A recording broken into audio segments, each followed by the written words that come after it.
UP की राजनीति पर बटी धार्मिक गुरुओं की राय, कोई विरोध में तो कोई कर रहा समर्थन। किसी धर्मगुरु ने इस नीति का स्वागत किया है तो किसी की मांग है इसे राज्य स्तर पर सीमित करने की वजह राष्ट्रीय स्तर पर सामने लाया जाना चाहिए। तो कुछ धर्मगुरुओं की राय इस कानून के खिलाफ है। धर्मगुरुओं में बढ़ती आबादी पर कानून शिकंजे को लेकर एक राय नहीं है। हिंदू महासभा के अध्यक्ष और धर्मगुरु स्वामी चक्रपाणी ने आज तक से बातचीत करते हुए बोला कि यह कदम एक अच्छा कदम है, जरूरी है, लेकिन इसे सिर्फ एक राज्य के लिए सीमित करने की बजाय पूरे देश के लिए लागू होना चाहिए, जिसके लिए हम प्रधानमंत्री नरेंद्र मोदी से गुजारिश करते हैं। वहीं जैन गुरु जगत गुरु स्वास्थ्य श्री रविंद्र कीर्ति स्वामी ने आज तक से कहा कि इस कानून में किसी प्रकार से जाति और समुदाय संप्रदाय का भेद नहीं होना चाहिए। वह जैन हो, बौद्ध हो, हिंदू, सिख या मुस्लिम हो या ईसाई हो, जो भी कानून हो सबके लिए एक समान आना चाहिए। ऐसा ना हो कि बहुसंख्यक समाज के लिए तो कानून लागू हो जाए लेकिन पालन ना करें। विश्व हिंदू परिषद ने उठाई यूपी की जनसंख्या नीति पर सवाल, बोले नीति पर विचार करे योगी सरकार। उत्तर प्रदेश में योगी सरकार के जनसंख्या नियंत्रण विधेयक पर विश्व हिंदू परिषद समेत जनसंख्या एक्सपर्ट संस्थानों ने सवाल उठाए। योगी सरकार ने जो नीति तैयार की है उसमें 2 से अधिक बच्चों वालों को सरकारी नौकरियों और योजनाओं से बाहर करने का योजना है। दूसरी तरफ 2 से कम बच्चों वालों को इंसेंटिव देने की भी योजना है। अब इस नीति पर विश्व हिंदू परिषद ने सवाल उठाए हैं। विहिप के अंतर्राष्ट्रीय कार्यकारी अध्यक्ष आलोक कुमार ने कहा कि एक बच्चे की नीति से समाज में आबादी का असंतुलन पैदा होगा। वीएचपी का कहना है कि सरकार को इस बारे में विचार करना चाहिए। सरकार की इस योजना से आबादी में नेगेटिव ग्रोथ होगी। यूपी में योगी आदित्यनाथ सरकार की जनसंख्या स्थिरीकरण योजना की हुई शुरुआत। योगी आदित्यनाथ सरकार द्वारा उत्तर प्रदेश में जनसंख्या को स्थिर करने की प्रस्तावित योजना को मिली-जुली प्रतिक्रिया मिली है, जो वास्तव में एक प्रमुख चुनावी मुद्दा बन सकता है। इस योजना पर पहले से ही राजनीतिक हलकों में एक गहन बहस शुरू हो गई है। विश्व जनसंख्या दिवस के अवसर पर यूपी के सीएम योगी आदित्यनाथ ने रविवार को लोगों को बढ़ती जनसंख्या से उत्पन्न होने वाली समस्याओं के बारे में जागरूकता फैलाने के लिए प्रोत्साहित किया। रात में नहीं कटेगी बिजली, सीएम योगी ने अधिकारियों को दिया आदेश। यूपी में भीषण गर्मी के बीच बिजली की आंख मिचौली जारी है। लगातार हो रही बिजली कटौती से हर कोई परेशान है। सीएम योगी आदित्यनाथ ने अधिकारियों को आदेश दिया है कि प्रदेश के सभी जिलों में बिजली आपूर्ति सुचारू रखी जाए, किसी भी दशा में रात्रि में कटौती ना हो। तय रोस्टर के अनुरूप सभी जगहों पर बिजली की आपूर्ति की जाए। बिजली चोरी की घटनाओं में दोषियों के विरुद्ध कार्रवाई की जाए। खराब जर्जर बिजली तारों, पोल के सुदृढ़ीकरण की कार्यवाही तेजी से की जाए। यूपी विधानसभा चुनाव से पहले भरे जाएंगे निकायों के खाली पद, रिक्त पदों का मांगा ब्यौरा। राज्य सरकार विधानसभा चुनाव से पहले निकायों यानी नगर निगम, पालिका परिषद और नगर पंचायतों में खाली समूह ग व घ के पदों पर भर्ती कराएगी। इसके लिए सभी निकायों से खाली पदों का ब्यौरा मांग लिया गया है, जिससे भर्ती प्रक्रिया जल्द पूरी की जा सके। राज्य सरकार सभी विभागों में खाली पदों पर भर्ती कराना चाहती है। अधीनस्थ सेवा चयन आयोग ने 30,000 पदों पर भर्ती प्रक्रिया शुरू कर दी है।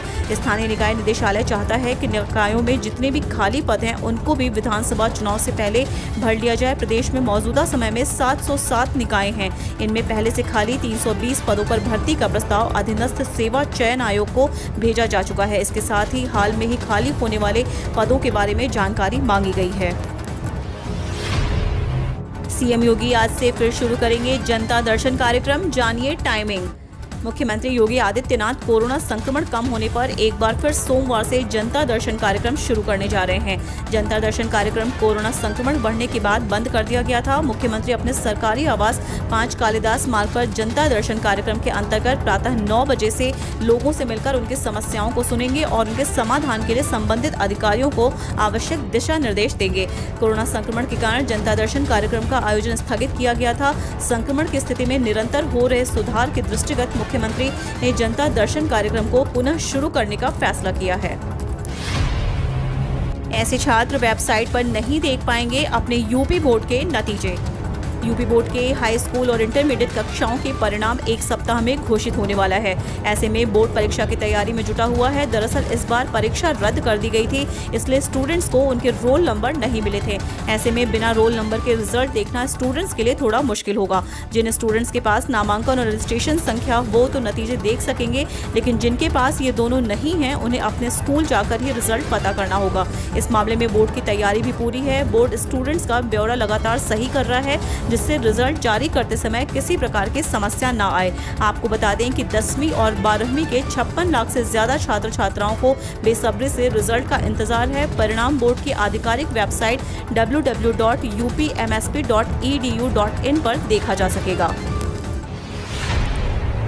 पंचायत चुनाव में एक तरफा जीत से जोश हुआ हाई। अब 16 जुलाई से मिशन 2022 में जुटेगी भाजपा।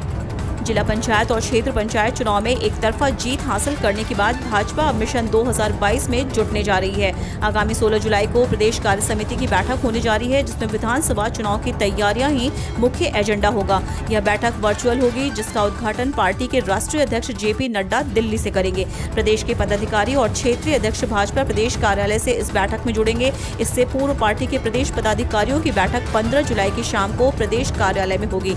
प्रदेश कार्य समिति के दिन और समय तय होने की पुष्टि प्रदेश भाजपा के जिम्मेदार पदाधिकारियों ने की है। प्रदेश कार्य समिति की बैठक के साथ ही भाजपा पूरी तरह से मिशन 2022 में जुट जाएगी।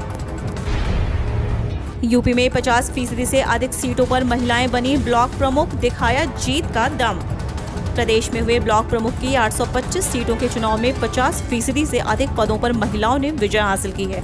अपनी 33% आरक्षित सीटों के अलावा अनारक्षित सीटों पर भी महिलाओं ने जीत का दम दिखाया। अमेठी जिले के 6 ब्लॉक में से 5 में तो महिलाएं ही प्रमुख बनी हैं। कन्नौज जिले के भी 6 में से 5 ब्लॉक में महिलाओं ने कब्जा जमाया है। कुशीनगर के 8 में से 7 ब्लॉक में महिलाएं ही प्रमुख बनी हैं। राज्य निर्वाचन आयोग से मिले आंकड़ों के अनुसार कुल 381 सीटों पर निर्विरोध चुने गए उम्मीदवारों में 207 महिलाएं विजयी रहीं और 444 सीटों पर हुए मतदान में 232 महिलाओं ने बाजी मारी।